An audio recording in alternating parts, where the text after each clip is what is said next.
What do you want here, attitude? Are we all ready? 1, 2, 3, 4! Punk music is dangerous. The Sex Pistols and the Clash incited violent movements for change and sparked the fires of a revolution. But in the late 70s, bands found the violence and aggression to come off almost amateurish, which started the post-punk scene. From this, we got bands like Wire, Public Image Limited, Magazine, and the Pop Group, who all kept the DIY ethics and energy presented in punk music while blending in a large helping of funk, disco, and dub sounds. However, many of the biggest post-punk bands like Susie and the Banshees, The Cure, Joy Division, and Bauhaus had a very distinct dark sound accompanied by introspective, romantic, and sometimes incredibly bleak lyrics. This would create the gothic rock genre, a genre that, although has clear pieces of the post-punk style, is very distant from what many people describe as punk. However, simultaneously, there was a subgenre emerging which blended the chaotic punk energy with large allusions to horror movies and 50s B-movies. A genre that, although may not be as recognizable as hardcore or post-punk, would go on to be home to some of the most influential punk bands of all time. A little genre that is known as horror punk. In this episode, I'm going to look at 3 different subgenres of music. The reason being that the other 2 genres are so similar to horror punk that many of the biggest horror punk bands cite many of the bands that came from them to be their biggest influences.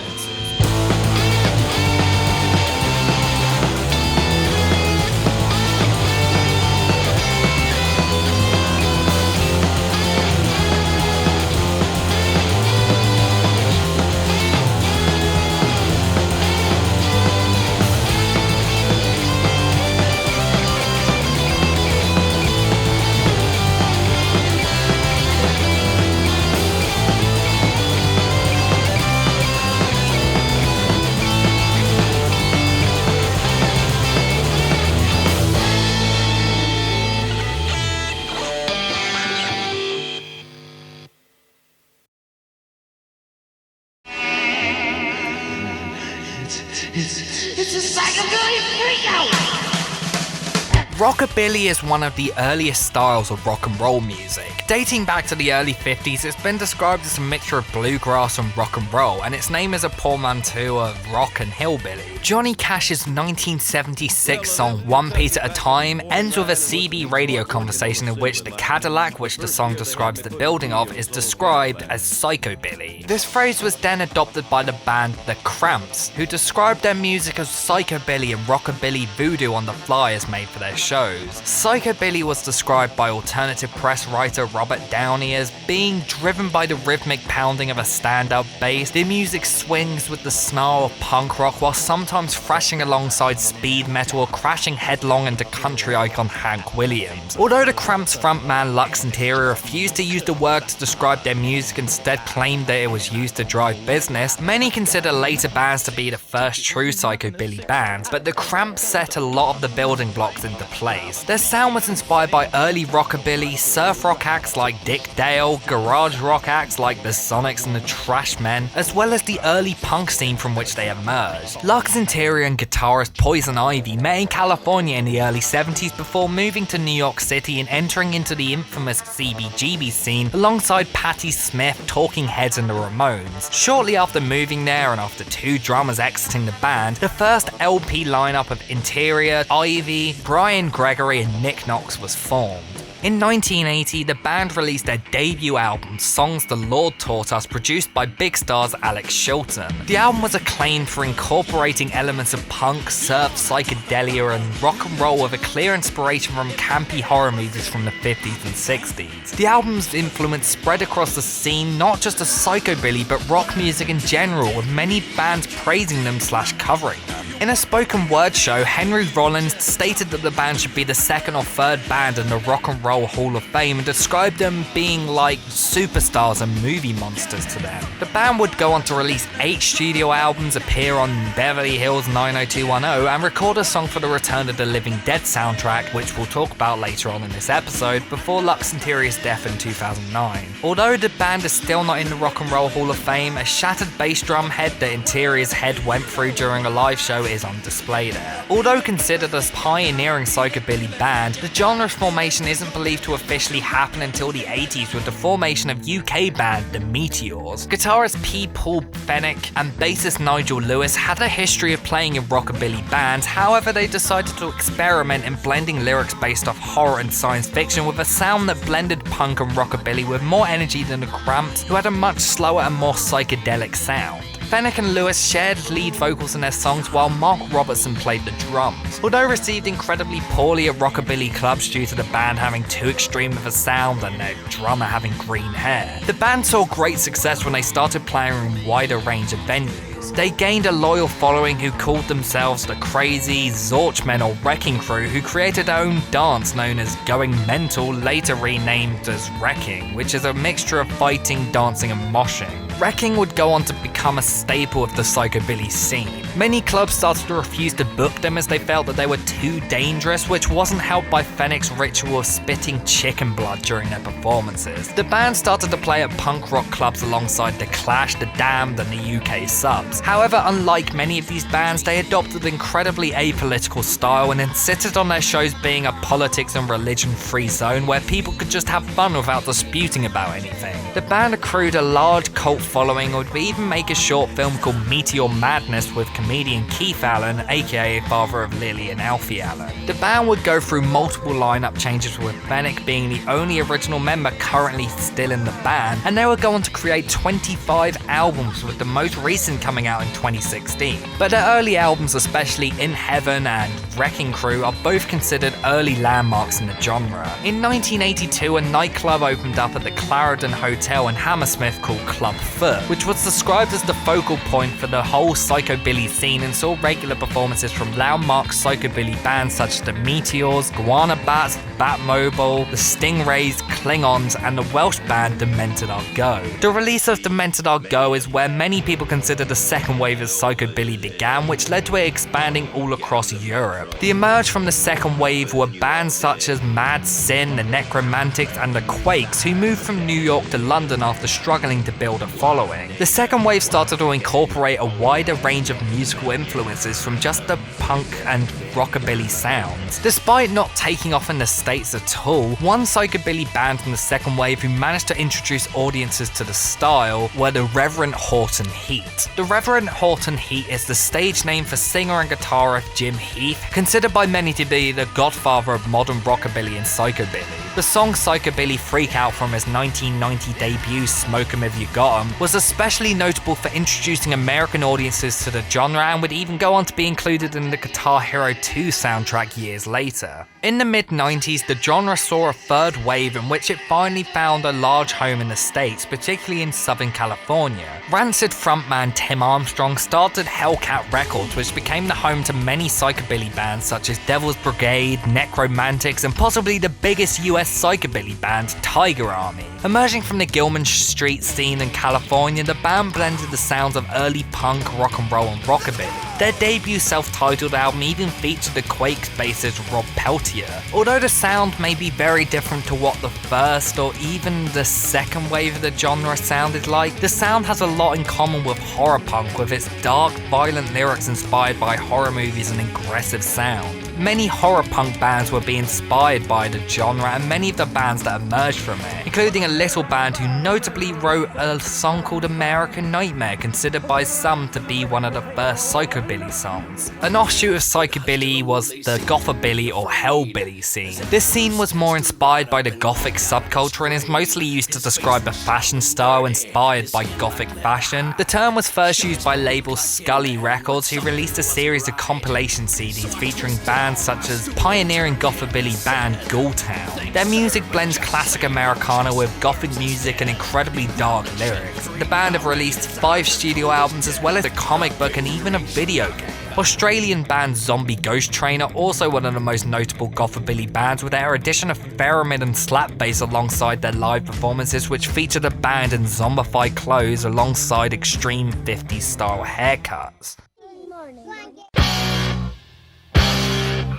Death rock is in many ways a very similar genre to horror punk. Similar to horror punk, there are scattered influences from rockabilly/psychobilly as well as atmospheric gothic sounds. However, where horror punk is much more aggressive, death rock is usually melodic and has a lot of stylistic influences from glam rock as well as horror movie scores. Lyrics are usually surreal and deal with themes of gloom, death and depression. Some bands in the genre also incorporate themes of horror and sci-fi films. The term was first used to describe the song Endless Sleep by Jody Reynolds. The song was part of a trend of ballads throughout the 50s and 60s described as the teenage tragedy song, in which singers lamented about teenage deaths in a melodramatic way, often seen from the perspective of the subject's lover. These songs were notable for the morbid yet romantic way they described death, the bridges which were usually spoken word, and the dark sound effects they used. However, the term was later brought back in the 70s to describe the sound of many West Coast punk bands. Many early influences of some death rock acts are traced back to the horror-themed novelty songs such as Monster Mash or I Put a Spell on You. As well as this, others were inspired by the theatrical hard rock glam rockers of the 70s who used a large horror influence in their stage personas such as Alice Cooper and Kiss. As well as this, many horror movies would go on to have a large influence on the genre, with pioneer death rock band 45 Grave describing Italian horror movies as having a huge influence on their visual style. 45 Grave's musical style is heavily rooted in punk rock with a horror movie aesthetic. The band incorporated aggressive musicianship as well as dark atmospheric synthesizers. Despite the dark aesthetic of the band's style, the lyrical themes were often much more tongue-in-cheek. However, many of their biggest songs have incredibly dark themes, including possibly their most well-known song Party Time, based on the true story of a 5-year-old girl who was raped, abused and killed by her mother and friends. The song was notably used in the soundtrack for the 1985 film The Return of the Living Dead. The soundtrack is considered by many to be an incredibly important album in horror punk, death rock and psychobilly, bringing together some of the biggest bands in the genres including The Cramps, The Damned, TSOL, The Flesh Eaters and Tall Boys, which featured ex-Meteors member Nigel Lewis. The most pioneering band in the death rock scene are undoubtedly Christian Death. The band is considered by many to be one of the first bands to bring gothic rock to America. The band was formed in 1979 by frontman Roz Williams. The band saw instant attention from their controversial name as well as the addition of ex-Social Distortion and Adolescence guitarist Rick Agnew. In 1982, the band released their debut album Only Theatre of Pain, considered by most critics to be the harbinger of death rock as well as one of the most influential albums in the American gothic music scene.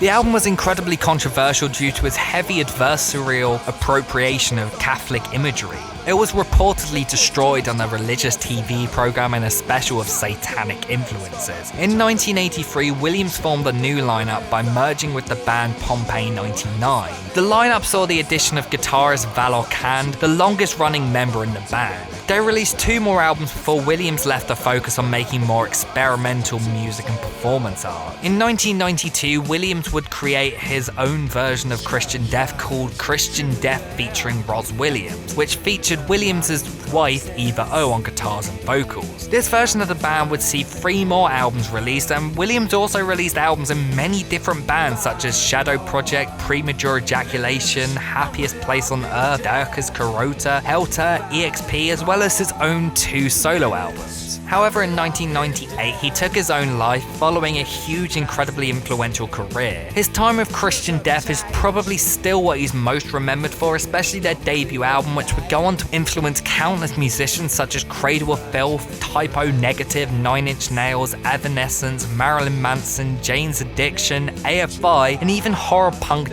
pioneer Danzig. After a wide variety of different bands in the death rock scene, in the mid-80s the scene kind of died off during the second wave of gothic rock. Many of the gothic rock bands around at that time became much more serious and rock oriented, and the term death rock stopped being used as interchangeable with gothic rock as they had done before. In the mid-90s, the industrial scene would become more prevalent in the goth rock scene. However, there was a small revival in the late 90s. In 1998, the Q Sarah bar in Long Beach, California threw a one-night old-school gothic Halloween party that became so popular that it became a regular death rock club called Release the Bats, named named after the iconic birthday party song. The internet also played a huge role in the revival, with many websites and online communities being created to talk about death rock music, bands, and the fashions of the genre. The sound was much more inspired by the more post-punk sound of many goth rock bands, and with the introduction of the Drop Dead Festival, the largest DIY festival for art-damaged music, many small death rock bands were given the chance to play to larger crowds.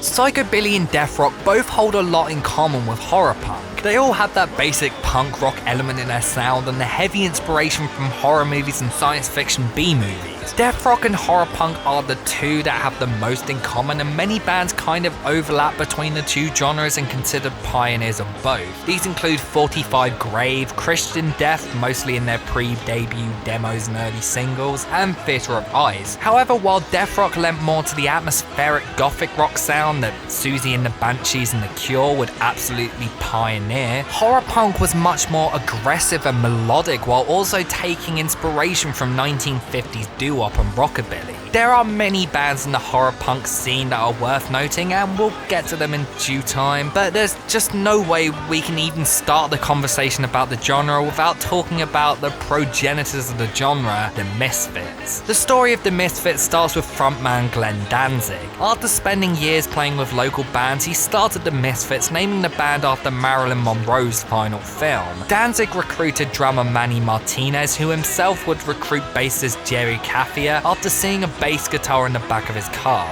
With Danzig on the electric piano, the trio rehearsed for 3 months and self-released their debut single Cough/Cool under Danzig's Blank Records label. After his surname was misspelled on the back of the single, Kiefer insisted that he be from then on labeled as just Jerry. Following this, he adopted the now famous pseudonym of Jerry Only. Although having much of the Misfits formula of the heavily melodic yet aggressive sound and Danzig's distinctive Elvis-like crooning and growling, the electric piano added an almost electro-punk element to the band and didn't have quite the bite that the distorted guitars would add on. At the same time the single was released, the band recruited guitarist Frank Licata, who went by the name of Franch Coma. Shortly after, Martinez was ejected and replaced by drummer Mr. Jim. Mercury Records approached Danzig since they wanted to use the name of Blank Records as one of their subsidiaries. They gave Danzig 30 hours of studio time in favour of the trademark. In January of 1978, the Misfits set to record their debut album called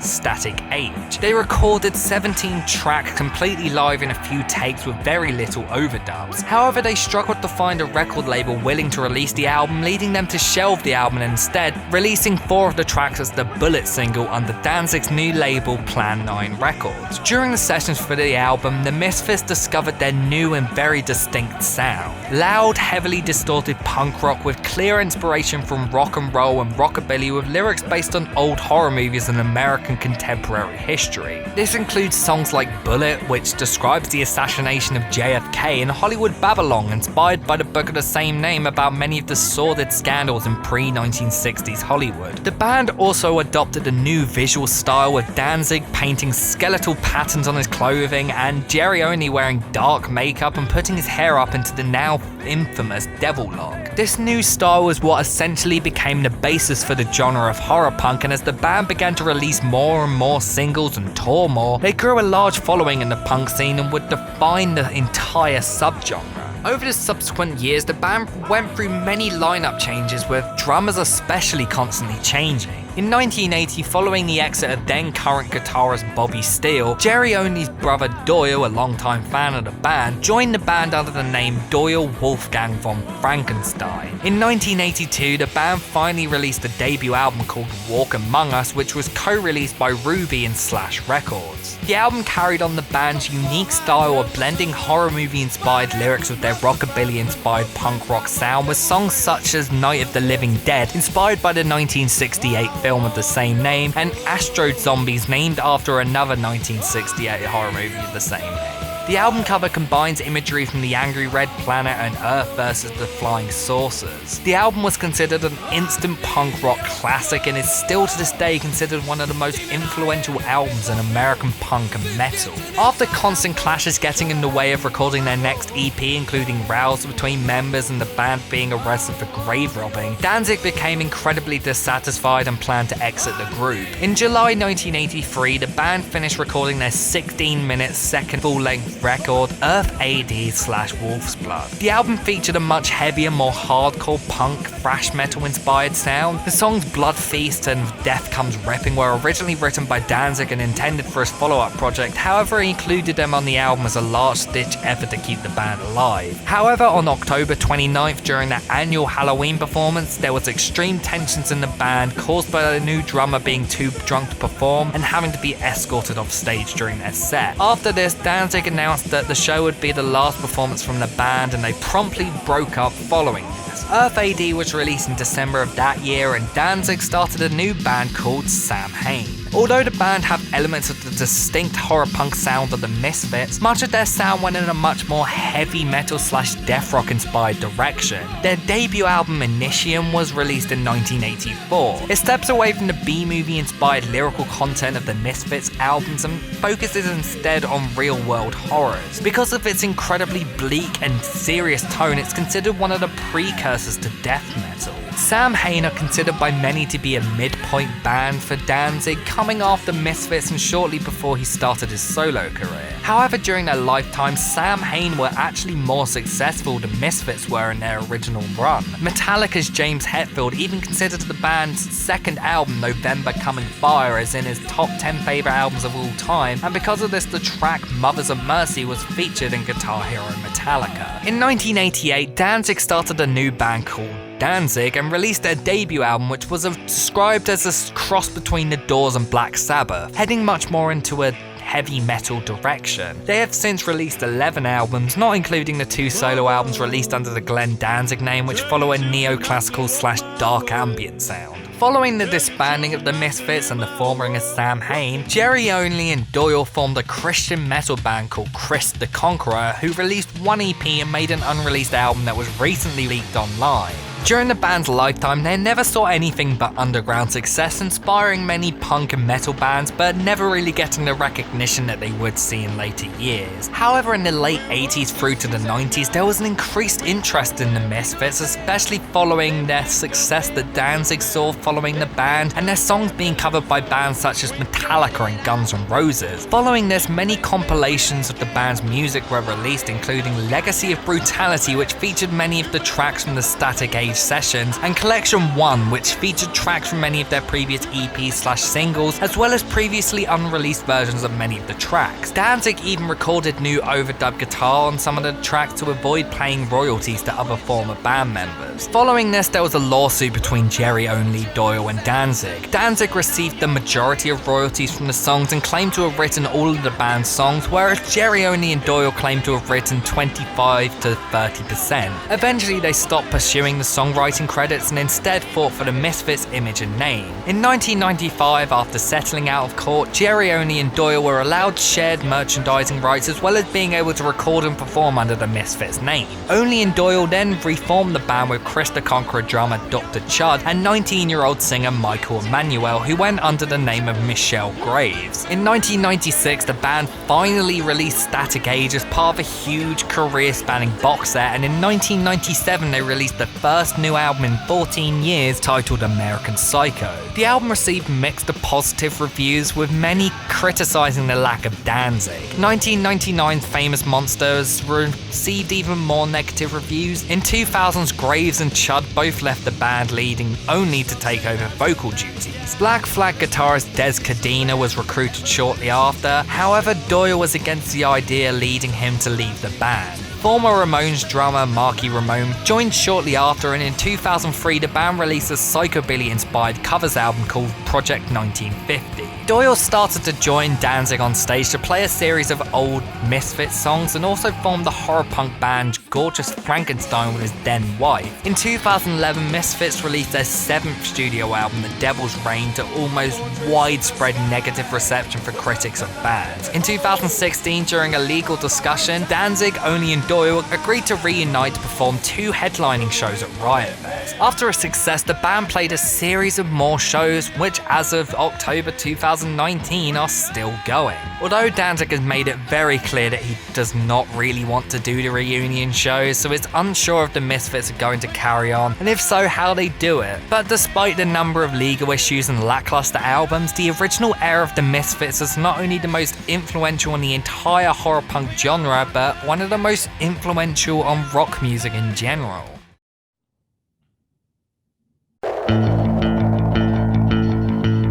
The Misfits may have been the forefront of horror punk and the band that anyone inspired by the genre will point to as a strong influence, but even while they were around, there were many bands who dabbled in the sound. In 1980, punk rock legends The Damned released an album called The Black Album, an album that is considered by many to be one of the first gothic rock albums. However, it also has much of the punk rock stylings that the band started with, and even now if you look back at the majority of their albums, it's clear that they were an inspiration on the subgenre. The short-lived hardcore punk band Rosemary's Babies blended the dark horror movie-inspired lyrics of the Misfits with the energy and aggression of many DC hardcore bands such as Bad Brains, Minor Threat, and State of Alert. The band's drummer even played bass for Sam Hain and Danzig. Hardcore punk pioneers TSOL took a very horror-inspired direction on their debut album Dance With Me, and before The Offspring became one of the bands to bring pop punk into the mainstream, they started as a horror punk band. Their 1989 debut self-titled album displays this perfectly and even had a picture of a xenomorph from Alien bursting out someone's chest. Over in the UK, the band Screaming Dead were blending elements of horror movies into a very melodic, mod-inspired sound reminiscent of post-London Calling era of The Clash and 80s era of The Jam. However, many of the bands that blended horror themes in with punk rock seemed to fit more into the death rock, psychobilly, or even just gothic rock categories than pure Misfits-esque horror punk.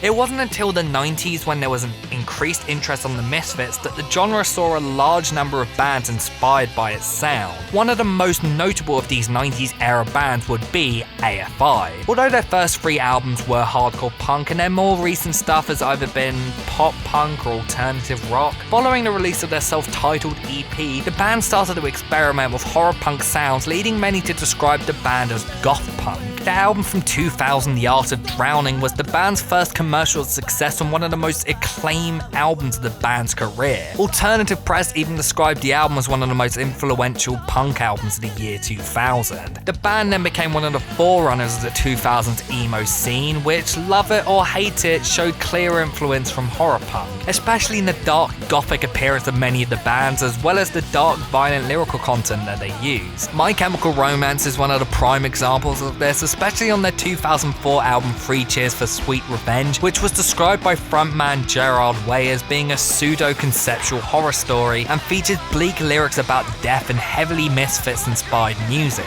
Many of the heavier and darker bands of the mid to late 2000s emo scene similarly showed heavy horror influence in their music. Bands such as Thursday, Under Oath, and The Used featured violent lyrics, fast-paced and aggressive songs, and dressed in dark clothing. Seattle band Aiden saw success during this time, blending the horror punk of the Misfits, the fast-paced hardcore bands like Bad Religion and NoFX, with the blending of melodic post-hardcore and screamo that bands such as Under Oath and Senses Failed adopted. As well as this, there began a trend in bands in the pop-punk scene who blended elements of horror punk into their music. Alkaline Trio was one of the notable of these bands, with albums such as Good Morning and Crimson blending the melodicism and catchiness of pop punk with the darker, violent style of horror punk.